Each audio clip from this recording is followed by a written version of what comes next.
दिल्ली देश की राजधानी होने की वजह से, आप सेटल हो जाइए फिर मैं शुरू करूँ। देश की राजधानी होने की वजह से दिल्ली के जो मुद्दे होते हैं वो राष्ट्रीय मुद्दे होते हैं। दिल्ली प्रतिबिंब है पूरे देश में जो हो रहा होता है उसका। आज अगर श्रमिकों की स्थिति, झुग्गी झोंपड़ियों में रहने वाले हमारे भाई बहनों की स्थिति दिल्ली में दयनीय है, तो आप समझ लीजिए कि ये प्रतिबिंब पूरे देश का है। पूरे देश में क्या हो रहा है पिछले 10 साल से वो दिल्ली को देखकर आपको आभास हो जाता है। हमारे नौजवान नेता राहुल गांधी बार बार एक शब्द का इस्तेमाल करते हैं, न्याय। वो अपने आप में एक शब्द नहीं है, वो निचोड़ है हमारे संविधान का, कांग्रेस पार्टी की विचारधारा का और इस देश की, इस सभ्यता की, इस संस्कृति की जितने भी मूल मंत्र हैं उन सब का निचोड़ इस एक शब्द में है, न्याय। जब राहुल जी 4000 किलोमीटर पसीना बहाते हुए इस देश की सड़कों पर चले और जब दिल्ली पहुंचे, आप में से कई लोग उस यात्रा में शामिल हुए थे दिल्ली में, मैंने आपको देखा भी था। यहाँ भी संवाद हुआ, अलग अलग स्तर में अलग अलग वर्गों से, समाज के भिन्न वर्गों से उनका संवाद हुआ और उस संवाद से जो निकल कर आया वो हमारा न्याय पत्र है, जो हमारा घोषणा पत्र है, जिसको हम अपना अंग्रेजी में मैनिफेस्टो कहते हैं। पिछले 10 साल से ऐसा लगता है कि दिल्ली को किसी की नजर लग गई। 15 साल दिल्ली ने पूरे विश्व में देश का नाम रोशन किया। मेट्रो आई, इतने फ्लाईओवर्स आए, प्रदूषण रहित सार्वजनिक यातायात पूरा शुरू हुआ। पूरे विश्व ने अचंभे से देखा कि ये दिल्ली कैसे कायाकल्प हो गया दिल्ली का। शायद इसी वजह से दिल्ली को नजर लगी। जब से केंद्र में भारतीय जनता पार्टी की सरकार आई है, ऐसा लगता है कि वो दिल्ली से बदला लेना चाहते हैं, क्योंकि 1998 से लेकर आज तक दिल्ली ने भाजपा को फिर मौका नहीं दिया। 93 में एक ही बार मौका दिया था, उसके बाद 98, 2003, 2008, 2013, 2015, 2020 इतने चुनाव हो गए और भाजपा को दिल्ली ने मौका नहीं दिया। ये दर्शाता है कि भाजपा की पोल दिल्ली वाले की आंखों में, उनकी आंखों में खुल गई और दिल्ली भाजपा की रग रग से वाकिफ है। दिल्ली को भाजपा मूर्ख नहीं बना सकती। मैं बार बार ये सोचता हूं कि दिल्ली को नजर लगी, अब समझ में आता है कि ना केवल नजर लगी है, एक बदले की भावना से ओतप्रोत केंद्र सरकार जो बना बनाया ढांचागत जो हमने यहां व्यवस्था बनाई थी उसको छिन्न भिन्न करने पर आमादा है। जो योजनाएं हम लाए थे, अनधिकृत कॉलोनियों पर विशेष तौर पे, मुझे याद है स्वर्गीय शीला जी चिंतित रहती थी कि इनको कैसे हम नियमितीकरण करें इनका, और भागादौड़ी करके केंद्र सरकार से भी जद्दोजहद करके, अफसरशाही से जद्दोजहद करके, विशेषज्ञों से राय मशविरा करके फिर हमने उनका नियमीकरण किया, सर्टिफिकेट्स बांटे, मूलभूत सुविधाओं की तरफ वो प्रक्रिया शुरू की। लेकिन उन सब पे पहले अर्धविराम लगा और अब पूर्ण विराम लग गया। बड़े बड़े नारे, बड़े बड़े नाम योजनाओं के देने में हमारे प्रधानमंत्री बड़े पारंगत हैं। प्रधानमंत्री उदय योजना सुना होगा आपने।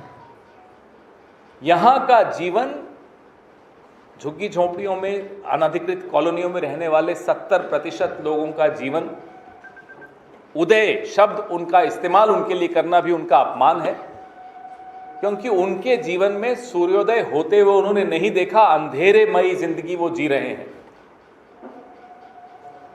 जो धांधली उदय योजना में हो रही है रजिस्ट्री के नाम पर, आप लोग खोजी पत्रकार हैं, आप में से कई लोग, जब मैं दिल्ली सरकार में था तो कुछ बच्चे थे, कुछ नौजवान थे, कुछ मेरी उम्र के थे, अब मैं पता नहीं किस उम्र का हूँ, नौजवान में तो नहीं मानूंगा अपने आप को, लेकिन मेरे साथ आप में से कई लोग बड़े हुए, अपने अपने प्रोफेशन में भी बड़े हुए। आपने देखा दिल्ली की यात्रा। अब जब हम निकलते हैं दिल्ली में, आरोप प्रत्यारोप मोदी सरकार जो कर रही है, जिस तरह से न केवल एक चुनी हुई सरकार को संघर्ष करना पड़ता है, बल्कि वोटर को आप उसकी जिंदगी के विषय में सोचे बगैर सिर्फ छोटी राजनीति, हल्की राजनीति से ही आप प्रेरित हो, ये हमारा नरेंद्र मोदी की सरकार पर आरोप है, उनकी पार्टी पर आरोप है। बहुत छोटी राजनीति इस शहर में होने लगी, पहले ऐसा नहीं होता था। हमने अटल जी का भी दौर देखा, हमारा डॉक्टर मनमोहन सिंह की यूपीए की सरकार तो खैर स्वर्णिम युग था ही दिल्ली के लिए, लेकिन अटल जी की सरकार में हाँ संघर्ष करना पड़ता था, ऐसा नहीं कि संघर्ष नहीं करना पड़ता था शीला दीक्षित जी की सरकार को, लेकिन फिर भी राजनीति का एक स्तर होता था। दिल्ली की चिंता सबको होती थी, और नहीं होती थी तो शीला जी, मुझे अच्छी तरह याद है, एक दिन अटल जी के यहाँ बैठक हुई, मेट्रो के संबंधित कुछ अप्रूवल्स लेने थे, हारून यूसुफ जी भी हमारे साथ थे, हमारे अनिल भारद्वाज जी भी थे उस बैठक में। अटल जी ने साफ इनकार कर दिया था। कभी हारून जी से आप ये किस्सा ज़रूर सुनिएगा, बड़ा रोचक किस्सा है। चाय भी पिलाई अटल जी ने, बड़े प्रेम से बात की, आदर से बात की, लेकिन फाइल अप्रूव नहीं की। उनके अफसरों ने वहीं कमरे में आकर कहा कि नहीं साहब ये अप्रूव नहीं हो सकती। शीला जी ने कहा एक चाय और पिलाई। मैं बड़ा हैरान कि शीला जी दिन के वक्त 2 बार चाय पी रही हैं, समझ में आया नहीं। चाय और आई। फिर शीला जी ने एक बहुत ही सुलझे हुए, सधे हुए शब्दों में अटल जी को कहा, अटल जी मैं बड़ी मायूस होकर जा रही हूँ, बाहर जब मीडिया वाले मेरे साथी खड़े हैं तो मैं उनको कहूँगी अटल जी को दिल्ली वालों की चिंता नहीं है। अटल जी ने शीला जी का हाथ पकड़ा और बोला बैठो। वो समझ गए कि शीला जी बहुत ही सलीके से एक धमकी दे रही हैं, और फिर अफसरों को बुलाया अटल जी ने।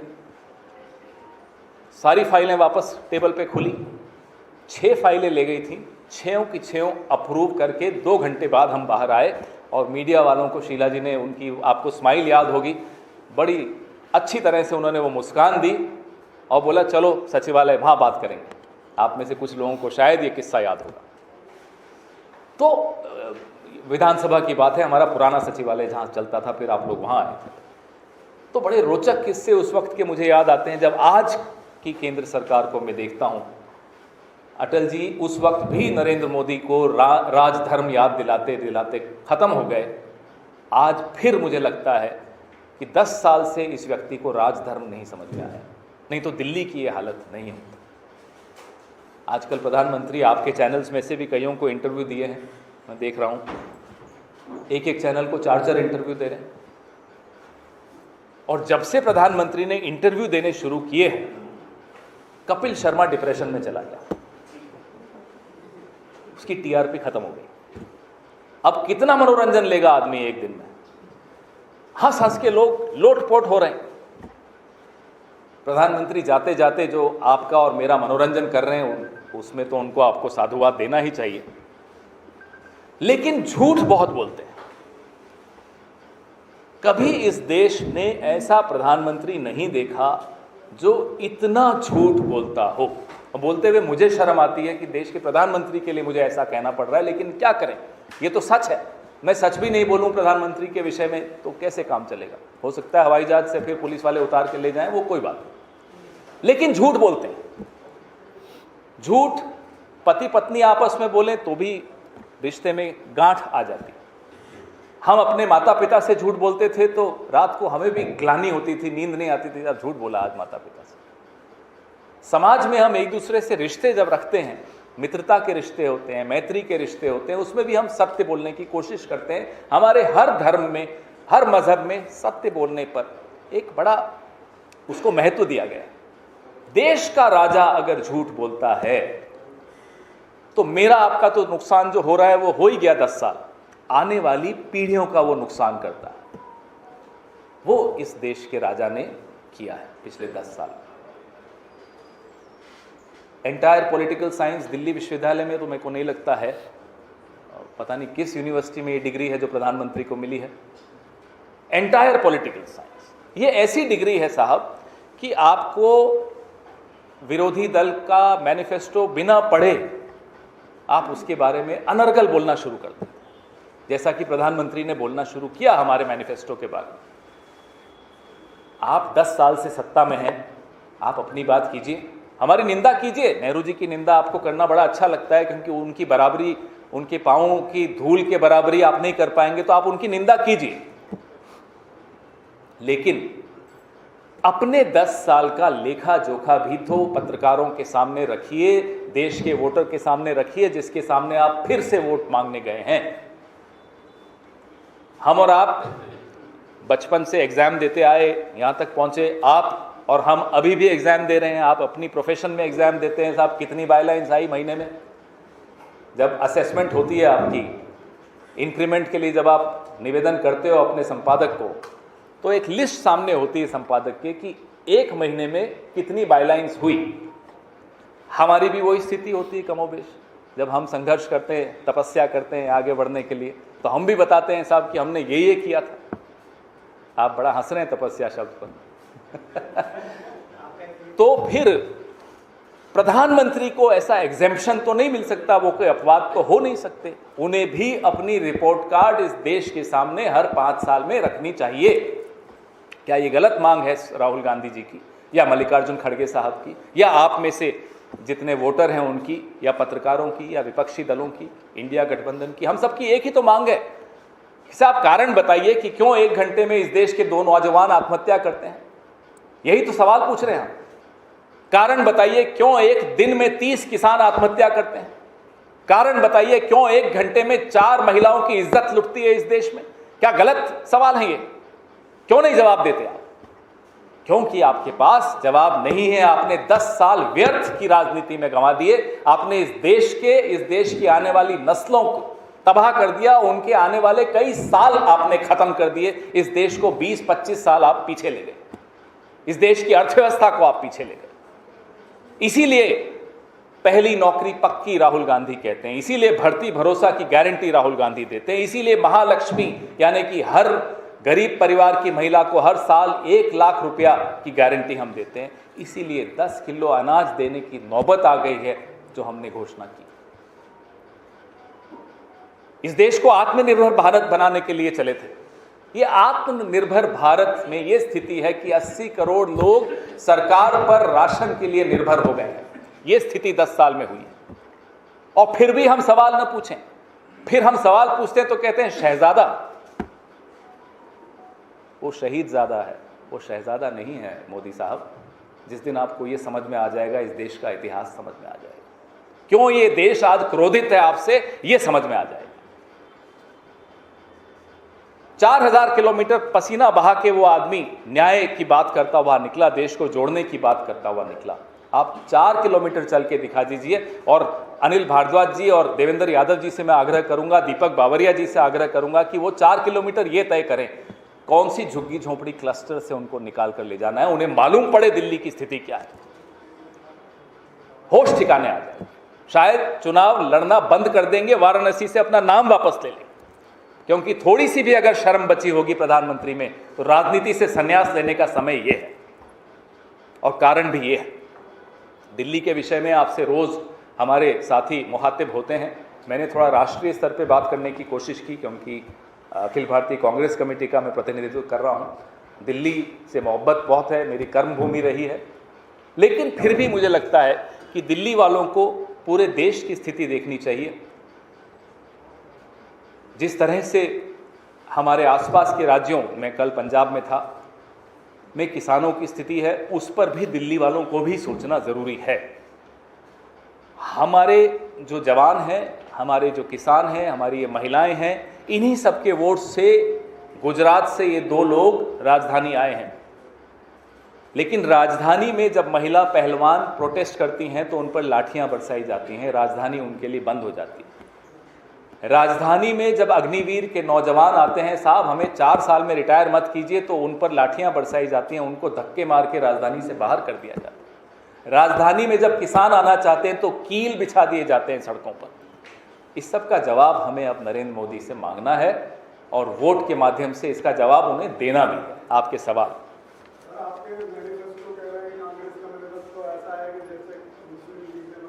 अब मुस्लिम लीग का मैनिफेस्टो मोदी जी ने ज़रूर पढ़ा होगा, ये मुझे मालूम है, भरोसा है उन पर, क्योंकि उनके जो वैचारिक पूर्वज हैं, राष्ट्रीय स्वयंसेवक संघ या उस वक्त की हिंदू महासभा या उसके बाद का जनसंघ या उसके बाद की जनता पार्टी और अब की भारतीय जनता पार्टी, इन सब की एक जुगलबंदी हमेशा उस विचारधारा से रही है जिसको उस वक्त हम मुस्लिम लीग कहते थे। वो जुगलबंदी की पराकाष्ठा हुई थी 1942 में, जब हम लोगों ने प्रांतीय असेंबली से इस्तीफा दिया था भारत छोड़ो आंदोलन में शामिल होने के लिए। तब ये लोग अलायंस किया था, इन्होंने मुस्लिम लीग से गठबंधन किया था, सरकारें बनाई थी 3 जगह पर, 3 प्रांतीय असेंबलीज में, और पाकिस्तान का प्रस्ताव वहीं पारित हुआ था। तो मैं जुगलबंदी का आपको एक उदाहरण दे रहा हूँ। श्यामा प्रसाद मुखर्जी के रिश्ते मुस्लिम लीग से बड़े घनिष्ठ थे, और आज नरेंद्र मोदी के कहाँ कहाँ क्या क्या रिश्ते हैं मुझे बताने की जरूरत नहीं है, आप भी जानते हैं। हाँ, इतना बता दूं कि हमारे मैनिफेस्टो में कहीं हिंदू मुस्लिम शब्द लिखा हो तो चुनौती है प्रधानमंत्री को, चुनौती से वो डरते हैं। राहुल गांधी ने चुनौती स्वीकार कर ली थी डिबेट करने की, आज 14वां दिन हो गया है, प्रधानमंत्री अभी भी डरे हुए घूम रहे हैं। हाँ बोलिए सर।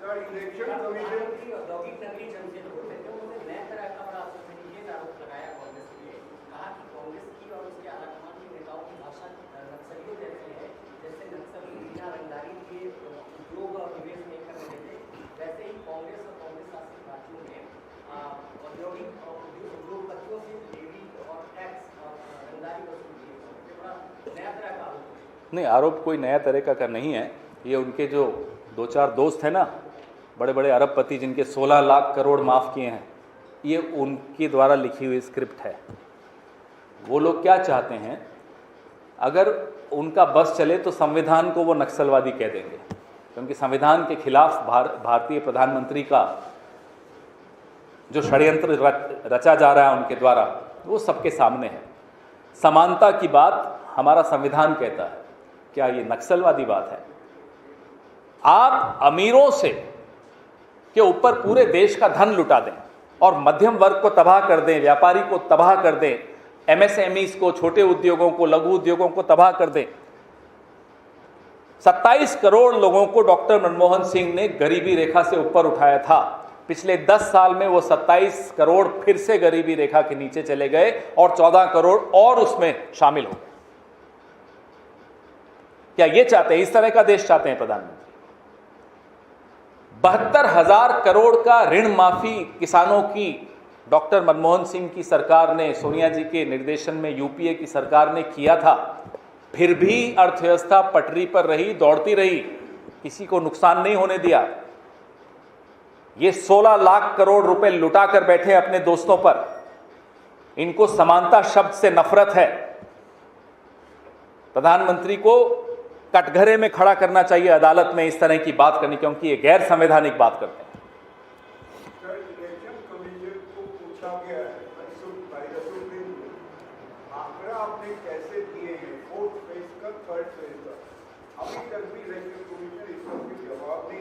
क्योंकि प्रधानमंत्री कार्यालय से अभी डिक्टेशन आया नहीं होगा ना, डिक्टेशन वहां से आ रहा है।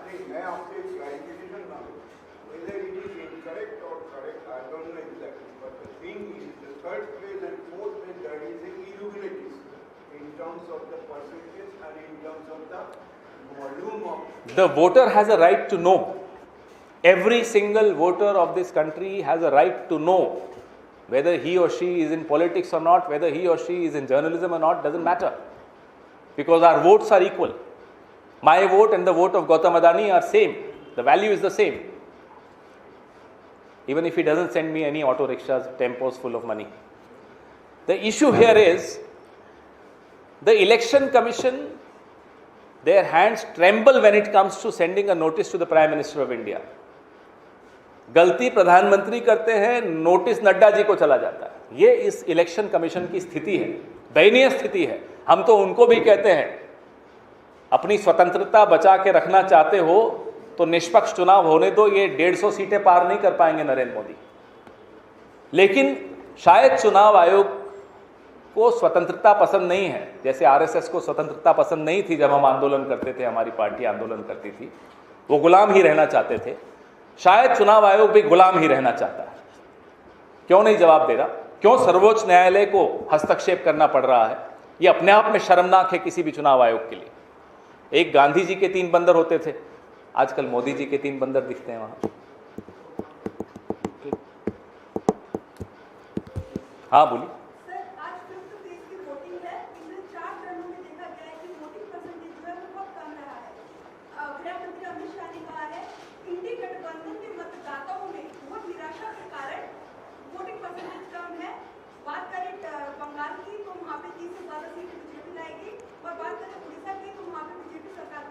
अब देखो 2 मुंगेरी लाल हैं इस देश में, एक बड़ा मुंगेरी लाल, एक छोटा मुंगेरी लाल। सपना देखने दो, 4 तारीख को मालूम पड़ जाएगा। लेकिन नड्डा जी कुछ बदला ले रहे हैं नरेंद्र मोदी से, मुझे लगता है। आज मैं भी एक सनसनीखेज खुलासा आपके शब्दों में बता रहा हूं। परसों नड्डा जी ने कहा अब हमें आरएसएस की जरूरत नहीं, हम आरएसएस से बड़े हो गए। भाई या तो घमंड से बोला, वैसे नड्डा जी बड़े अच्छे आदमी, सॉफ्ट स्पोकन आदमी, मुझे लगता नहीं घमंडी हैं। ये दोनों गुजराती भाइयों से तो कम ही घमंडी होंगे, हिमाचल के लोग होते भी बड़े अच्छे हैं। अगर घमंड से नहीं बोला तो षड्यंत्र किया। इन दोनों गुजराती भाइयों के खिलाफ नड्डा जी ने एक षड्यंत्र किया, कहा हम आरएसएस से बड़े हो गए। तो हो सकता है आरएसएस बदला ले रही हो, अब वोटर निकलता ही नहीं है इनका। हमें तो यही समझ में आ रहा है। जो भी हो, इस चुनाव में तय हो जाएगा कि आरएसएस छोटी है या बड़ी है, मालूम पड़ जाएगा।